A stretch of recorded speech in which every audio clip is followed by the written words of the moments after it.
Hello, TJ Bellotti here again. Sorry about the unshaven look. It's the end of a holiday weekend and I haven't shaved. So, the reason why I wanted to stop by today is this. It's January 3rd, 2016. In 12 months from right now, it's going to be January 3rd, 2017. We are all going to end up there. January 3rd, 2017. The question is, are you going to be where you want to be in your personal life or your professional life?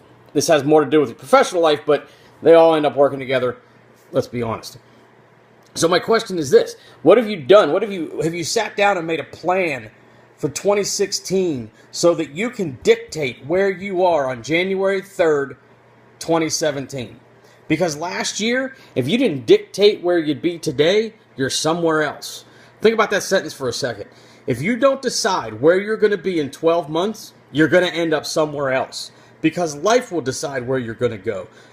Everything around you will decide where you are. You won't have the input because you haven't decided where you want to be. Is it important that your football team makes the Super Bowl? Nope. But you're going to sit around on Sunday and watch the football game.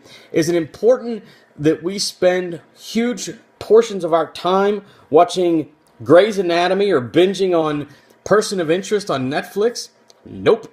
Because none of that stuff matters. But how many of us spend hours every day chasing the things that are unimportant, but yet we make them important by giving them all of our time? What you need to do is sit down. And I don't mean sit down next Thursday and do this. I mean, as soon as you're done watching this video, take out a piece of paper and start writing down some thoughts that you have of things you'd like to do. I don't mean professionally. I mean everything. Do you want to read a certain book? Do you want to go to a certain beach for vacation? Do you want to own a certain car? Do you want to buy a new sports jacket? Do you want to buy a certain pair of boots? Do you want to learn a new language? Do you want to start your own business? Which obviously, that's ultimately what I'm getting at here. But you need to have an idea of what you're going to spend your next 12 months doing. Because if you don't spend your next 12 months doing what you want, you're going to end up spending your next 12 months doing what somebody else wants. And they don't care about you. They don't care about your happiness. They don't care about your ultimate experience in life. They don't care about how much money you make. They don't care about you at all. But they're going to dictate where you end up. So what I always do every year, and I've already been doing it for a week, and I'm going to do it for another week, is I sit down and I review all of my goals from last year, both personally and professionally. I write new goals for this year. And then I start planning for those goals. Let me give you an example. Since I was probably about 19 and in college, because that's how long I've been a nerd, I sat down every year on New Year's and I reviewed my goals from last year and I wrote new ones for next year. I usually cut my paper into 4 pieces, 4 sections. I didn't actually cut it. I put a line, like a plus. In one section I put family goals or personal goals. Other section I put spiritual goals. Other section I put professional goals, and in the 4th section I put financial goals. That's how I broke my 4 goals down. Now, spiritual doesn't mean necessarily any specific religion. It doesn't mean anything more than how do you want to perceive the world and how do you want to educate yourself in that vein. If that means in a religious sense, that's great. If you want to get into yoga, that's great. But whatever that personal part is, you need that in your life. You need to make personal improvements every year.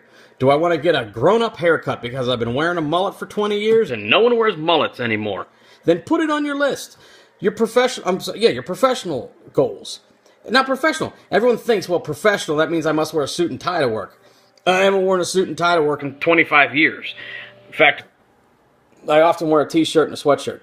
So, professional goals means what you want to do on your job where you earn money. If you're a food server, then maybe one of your goals is to be the most courteous and on-time food server that year so that you can make higher tips than everybody else in the restaurant. That's an awesome goal.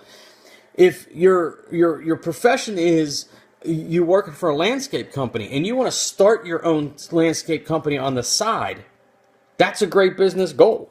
If you think I would love to be a photographer, but I don't really know what I'm doing with a camera, maybe a professional goal would be to take a photography class. Or maybe that's a personal goal. Maybe you don't want to do it for money. Maybe instead you just want to learn to take nice photos to put in your family albums. Let me give you a couple examples. A few years back, one of my goals was to become proficient with a bow and arrow. I bought a bow, bought some arrows, started shooting it, hunted a few years. Don't give me any hard time about hunting, by the way. I hunted for a few years, was very successful at it, and now I'm not as interested as I used to be. But I have a portion that of my history that I was able to develop, but only because I wrote a goal. One of the things that had been on my goal list since literally I was 20 years old, that was like 25 years ago, 27 years ago, was to buy a new camera and get into photography. In high school, I was really into photography, and I got out of it in college, but then I always wanted to go back to it.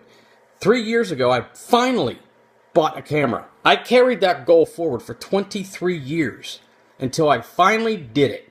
And now it is a huge portion of my recreational time. Sometimes when I have very little else going on, I grab my camera and I go on out and look for some things to take photos of. I golfed all through high school and college, and then about 10 years after that until I was about 30. And then I got married. And then the golf clubs went in the basement, and I didn't golf for 10 years. I put on my goal list to get back into golfing about 5 years ago.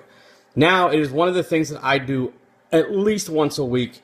It is a passion that I absolutely love. I suck at it. Don't get me wrong. I'll never get paid for anything that has to do with golf. But I love to spend my time at it. The only reason I do it is because I put it on a piece of paper.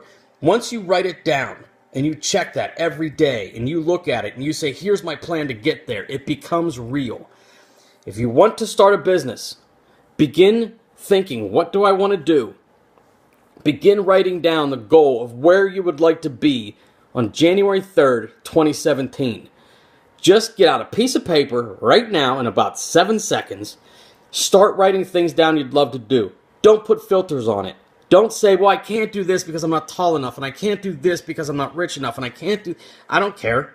Because someday you might be rich enough. You might not have to be tall. Maybe we change that somehow.